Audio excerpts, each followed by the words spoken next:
Greetings everyone, welcome to MTG Cardz and Review. My name is Chris, and thanks for stopping by, guys. Hey, so give me a moment here. I need to basically, alright, so yeah. So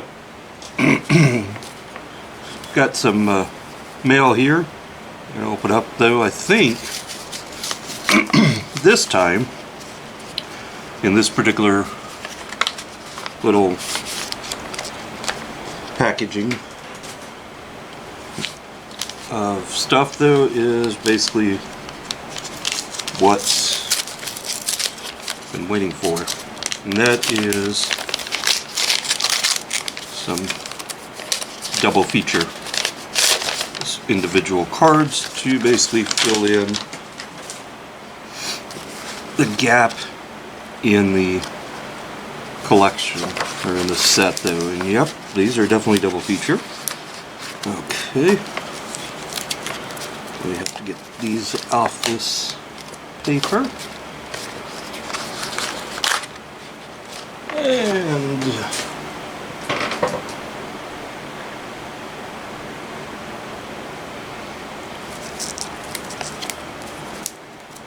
and over here we've got some more as well. Okay, and yes indeed we do have the double feature. Okay, so that means we need our binders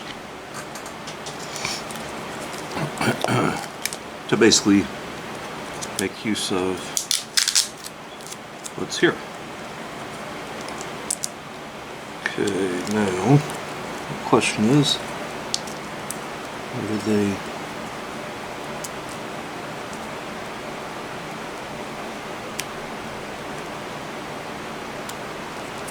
Okay, so I know that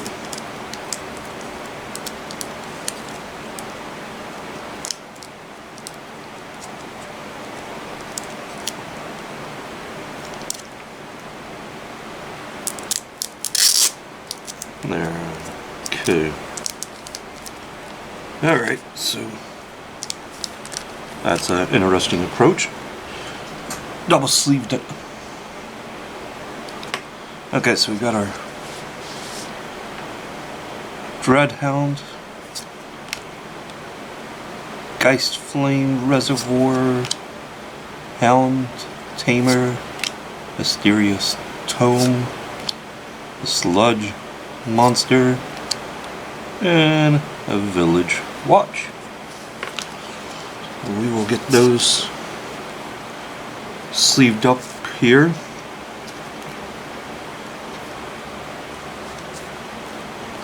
So that they can be put into their proper space. And then this will allow me to see where, by going through and putting these in their place though, and accounting for this basically grouping though, I'll then be able to see, of course, where, you know, what basically I need to finish filling in to basically get the set complete though. Alright. So how's everybody doing today though? This is a Saturday though, toward the end of August. Trying to think of what today actually is though. I know it's Saturday. I know it's toward the end of August though. It's the 20th of August though. The reason why now it comes to mind though is because yesterday was my oldest daughter's birthday though. So that's why all of a sudden it came to me. So we've got Angelic Quartermaster.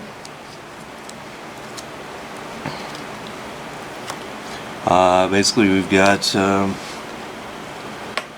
the Baneblade Scoundrel,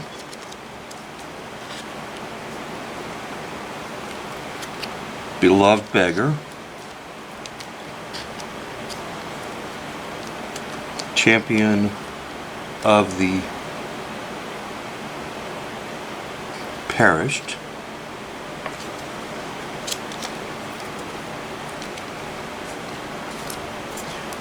Okay. Circle of confinement. Hope you guys can see this though. I'm beginning to wonder.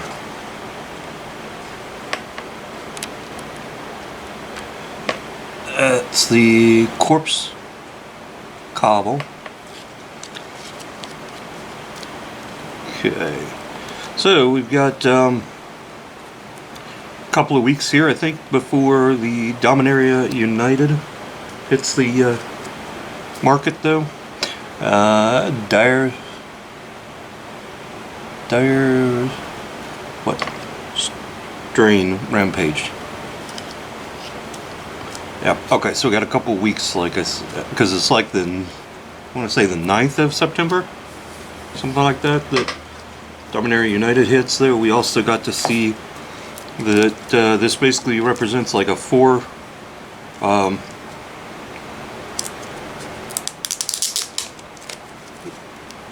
basically begins a 4-cycle block though of cards, or of basically a set though. So that's going to be kind of the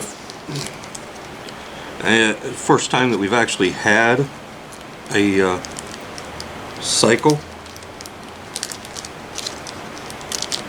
of cards, I think, in a long time, or a set. I mean, one could argue, although I mean technically, from depending on how you view it, but Innistrad,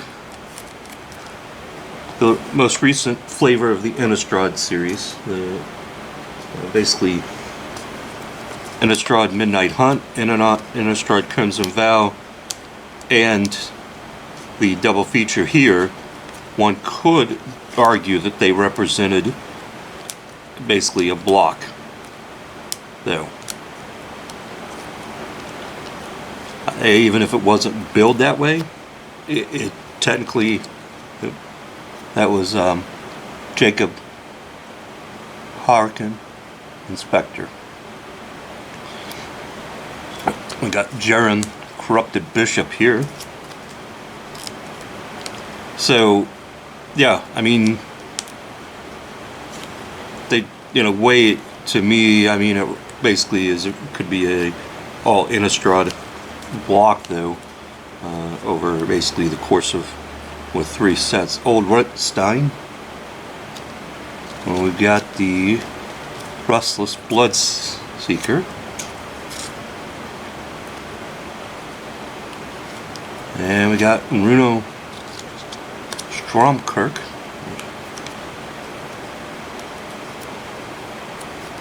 And Torrens Fist of the Angels. Right. They're all running away. They've all lost their... Okay. And we got to go to our final pack here. Final little...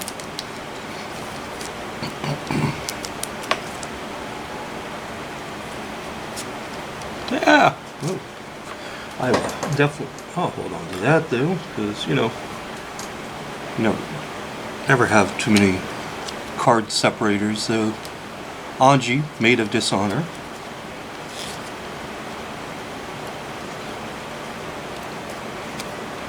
And we've got a Ascended Pack Leader.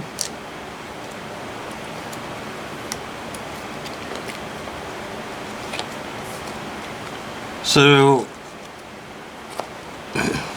I am hoping with basically some Ballista Watcher. I'm hoping that with a little bit of change here, though, that change of fortune but I'll be able to change my fortune here and take care of a couple of things. And Creepy Puppeteer to wrap out the card. So, alright, so we'll get these put into their proper space. And then move on. So a quick, while I'm thinking about this, guys, just a quick, whoa. Okay, so found these deck boxes, the BCW, are on, basically, I don't know if they were on sale or on clearance though. They were basically 100 card count boxes though for $7, $6 though. Yeah, I think $6. So on through Amazon, in case you need any. They're great for. I'm going to classify my deck boxes based on basically quality and usability though. These are great for basically, I would say, basically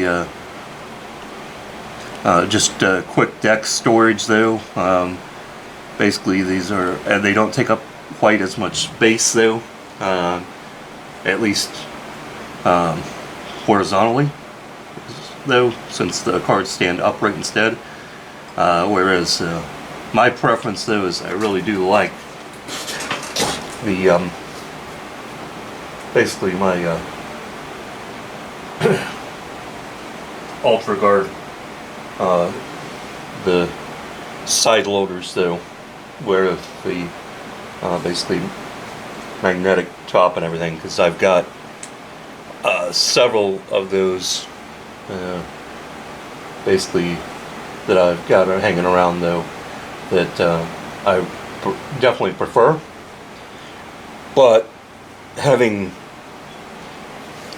done a few more deck builds now and leaving them in place, and then basically having occasionally done deck builds. Oh, what is that? On the using bundles and keeping those decks around though, I needed a way to basically continue to store those decks though, and so I needed basically an alternate option, because for that price I can get several. For the other price, gets to be quite quickly getting up there in price though. Alright, so let's do this before let's go ahead and sort the cards based on which binder they're going to be in, because that will be much easier to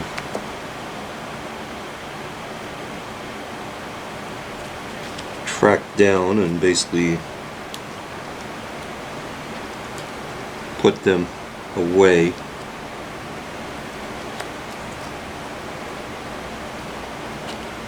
Now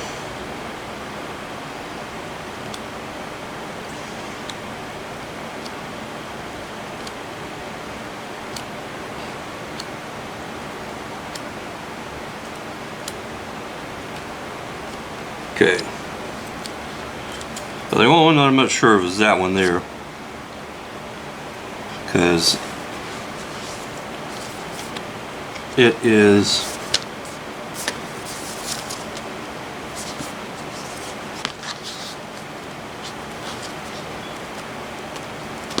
this is the 500. Okay, so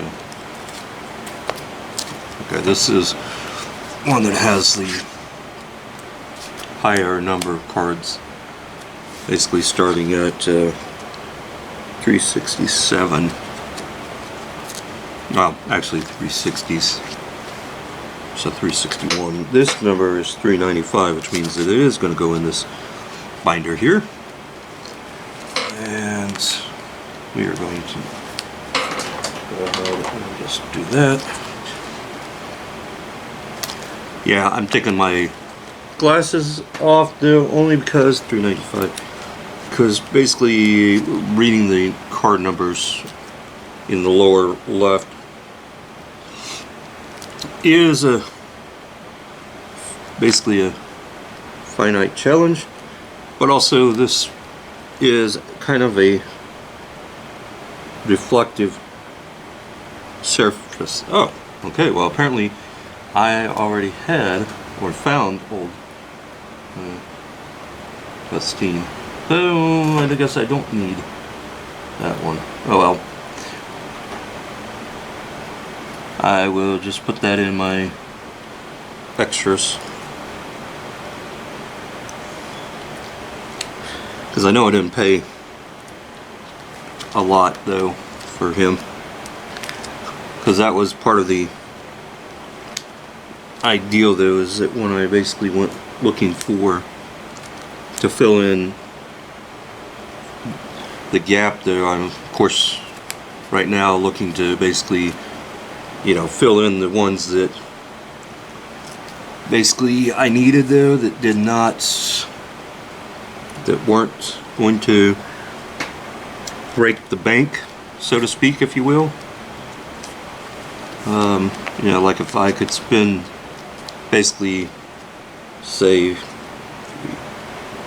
$5 and pick up you know, 7 of the cards that I need to fill in gaps, then that was the objective.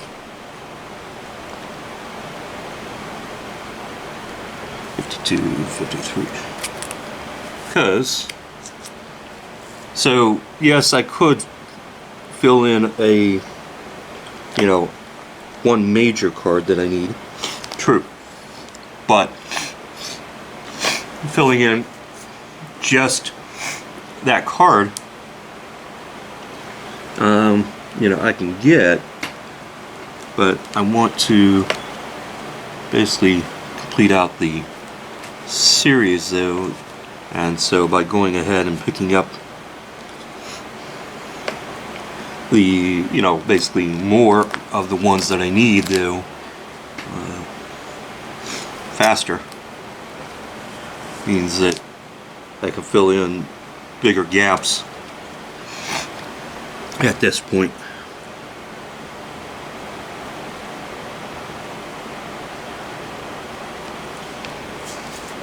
Okay, so this is something that I discovered though, and I didn't realize it until at this point. So basically, well, I realized it didn't actually make any changes though, but apparently I miscounted. So I had 511 here, okay, then I had 513 and 514, or 514 and 515, but did not leave 512 or 513 a space. So that goes there, which means that I got to shuffle all the rest of these around though. So we are going to go ahead and I will do that.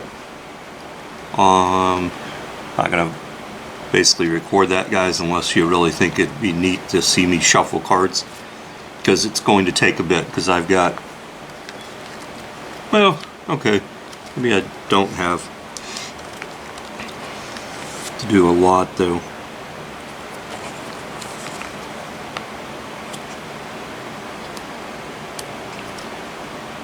Because after 532, I think it's 533, yeah, and then 534, and then it's, the rest are duplication though. So the only thing that I would technically do at this point would basically just move some of the duplicate lands over to, you know, this sheet here, and then that way it would be easy to move these cards 2 slots around. Because I mean, that was the part of the idea, was that basically any of my duplicate rares and mythics I did plan to actually put in the back part of these spaces there, so that we're actually getting used and not basically kind of wasting that space though. Because I mean, you know, I've got, you know, several more pages here that I could fill up though. I mean, there's probably other things that I could put in there as well, but either way, there basically is clearly, it's the idea basically is to make use of the space correctly though. Okay, so I am going to do this though as we're recording, only because having quickly seen just how basically far we needed to go though, it's not that big, not a huge task. Had it been, you know, say basically 100 cards or something like that though, then it probably wouldn't have recorded this process though of moving the cards around to basically into their correct sequence though at this point, because that would have been more longer than basically would have been really necessary. So alright, so we got these last two, 14 and 15, to put back in, and that will take care of that. Okay, oh hey, that didn't take terribly long, I think. Now we go to the big book, and by big I only mean it's because it's, whoop. Oh, so the other day I was basically working with some cards though, and ended up having them try to run away just like that, and ended up playing 52 card pickup, which reminded me of one day that I was going to make a comment, 142, on a video that basically had been posted, and because I was playing pickup though, I forgot my comment though, or the comment ended up going away and didn't get recorded, so I ended up having to write a new comment though, which basically went to the effect of, well, it had something to say though, unfortunately I can't remember what it was because I was playing 52 card pickup, so I decided to make or state this though instead, because that's what's on my mind at the moment though, is the card pickup. Number 269.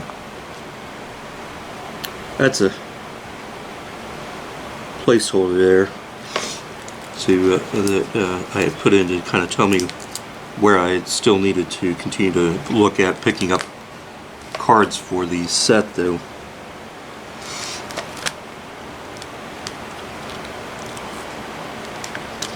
Now I gotta find number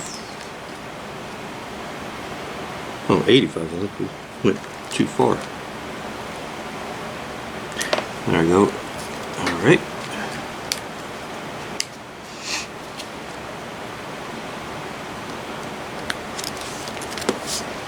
Alright, there's number 3. That fills in that page.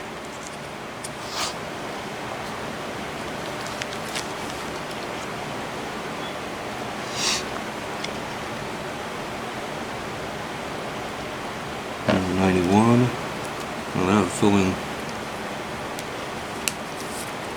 that page there. 274.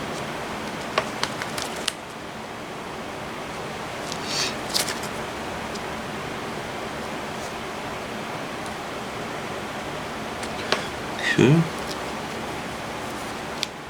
Well, that's going to come out now.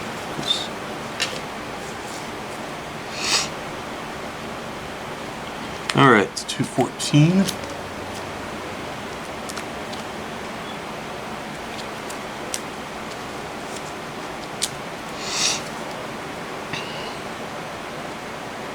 And 219. So, with this basically just about done though, 332, then it'll be time to move on to a new project, but, well, still got to finish getting some of these cards here, 165, but that's the whole thing, is that now that basically I'm filling in more of the gaps, what I'll be able to do is go back and of course start here in the front there and begin looking for, you know, what I still need to 78, 77, 76 to fill in. So like clearly need 77 and 80.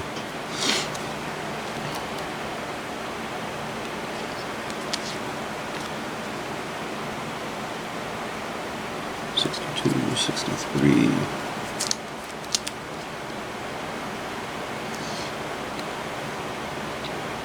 '109.